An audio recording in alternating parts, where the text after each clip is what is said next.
Dam na Malaparaiso ang tanawin, patok na pasyalan sa Carasi, Ilocos Norte. Ating pasyalan sa report.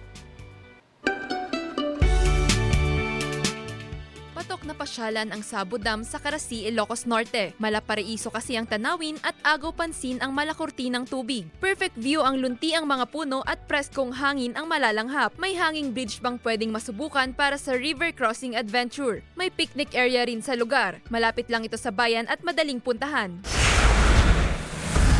Dinarayo rin ang Centinela View Deck sa Claveria, Cagayan. Tanaw rito ang beach na may mga nakapaligid na bundok at rock formations. Malinaw ang tubig kung trip maligo na tiyak mare-rejuvenate sa malamig na tubig. Masisilayan din ang Calayan Island. May bangkang masasakyan kung trip mamasyal sa dagat. Jewel Fernandez, One North Central Luzon.